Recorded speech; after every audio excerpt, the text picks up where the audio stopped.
un court instant avec une excellente idée lecture dedans. Alors attention, ce roman-là, moi je suis bouleversée. Mathieu Ménégo, Impardonnable, il avait fait un roman qui s'appelait Je me suis tue, où on suivait une jeune femme emprisonnée qui était accusée du meurtre de son enfant et qui ne voulait pas parler pour son procès, mais qui avait écrit et qui racontait. Et là, dans Impardonnable, il y a deux voix dans le roman. La voix d'une mère qui a perdu sa fille dans un accident de vélo. Sa fille s'est fait renverser par un chauffard qui ne s'est pas arrêté. Sa gamine avait 16 ans. Et dans la tête d'un monsieur, enfin, on est avec un monsieur, la deuxième voix, qui a lui renversé un scooter et qui se retrouve emprisonné. C'est c'est pas léger comme roman, mais c'est vraiment bouleversant. Vraiment, on n'a pas de sympathie pour le chauffard. Et pourtant, quand il se retrouve en prison, quand on suit son parcours, on se dit que vraiment, la prison, c'est pas un projet de société, ou alors pas comme elle est faite là.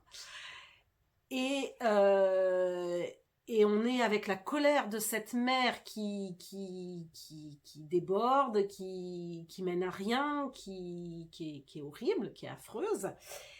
Et en fait, c'est sur la justice restaurative, pardon.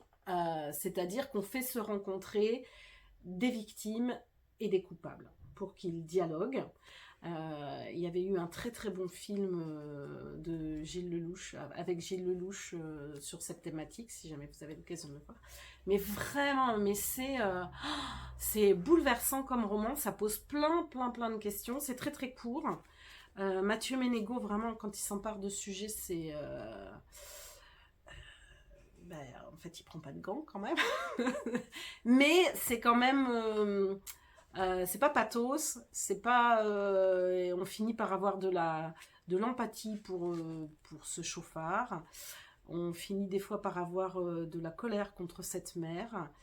Mais en même temps, c'est une autre voie de rédemption, de pardon, et vraiment, la justice restaurative, c'est, je pense, une voie à explorer.